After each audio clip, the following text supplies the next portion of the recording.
اور پاکستان انجمن تاجران کے chairman supreme council نئی میر وفاقی بجٹ کے حوالے سے پریس کانفرنس کر رہے ہیں۔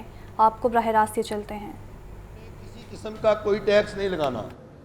آپ کو یاد ہوگا کہ بینکنگ ٹرانزیکشنز اور کیش نکلوانے کے لیے یہ ٹیکس جو ہے یہ لگایا گیا تھا اسحاق ڈار صاحب کے پہلے دور میں، اور اس پر ہم نے احتجاج بھی کیا تھا۔ ہم نے اس کو کہا کہ اس کو نان فائلر تک محدود کیا جائے۔ اب یہ نان فائلر پر 0.6% کی شرح سے ٹیکس لگا ہے اور ہم اس کی مکمل حمایت کرتے ہیں۔ اور نان فائلر کو فائلر بنانے کے لیے ہم نے ایک طریقہ کار بھی وضع کر لیا ہے، اور وہ ہے سنگل پیجر اردو کا فارم۔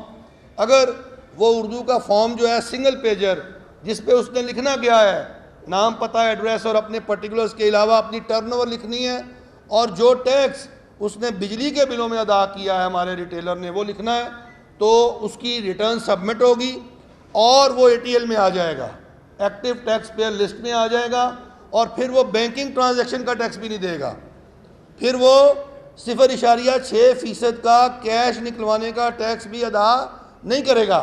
تو یعنی ہم چاہتے ہیں کہ اس ملک کے اندر جو ڈاکومنٹیشن ہے اس کا آغاز ہو، چاہے بہت نچلی سطح سے اور بہت چھوٹے پیمانے سے ہی ہو، لیکن ہو، تو اس کے لیے جو ہمیں سہولت اور آسانی دی گئی ہے انشاءاللہ اس پر جو ہے وہ ہم جو ہے وہ اپنا پورا تعاون کریں گے اور اس کو آگے لے کر چلیں گے۔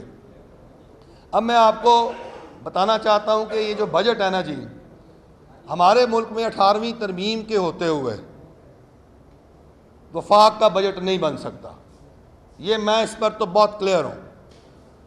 وفاق کو 57% اپنے ریونیو کا صوبوں کو منتقل کرنا ہے NFC ایوارڈ کے تحت، اور مجھے آپ بتائیں کہ اگر 9,200 ارب روپیہ ایک ایمبیشس ٹارگٹ ہے جو رکھا گیا ہے ٹیکس کلیکشن کا، اگر اس میں سے 57% جو ہے وہ صوبوں کو چلا جائے گا تو وفاق کے پاس بجے کا کیا؟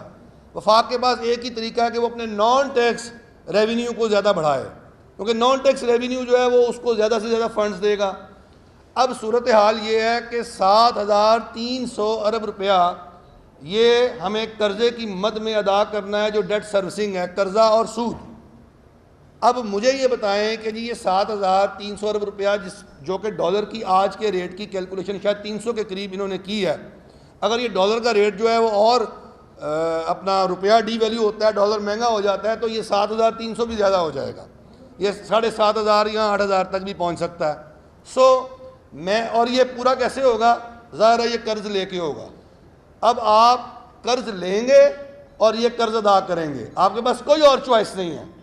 میں آپ کو بالکل صاف بتا دوں، کیونکہ ہمارے صوبے وفاق کی کسی ذمہ داری کو شیئر کرنے کے لیے تیار نہیں ہیں۔ وہ NFC ایوارڈ میں تو شیئر لینے کے لیے تیار ہیں، لیکن ذمہ داری کو شیئر نہیں کریں گے۔ پینشنز 700 کچھ ارب روپے کی ہیں، 730 ارب روپے کی، صوبے اس میں شیئر نہیں ڈالیں گے۔ ڈیفنس بجٹ 1800 کچھ ارب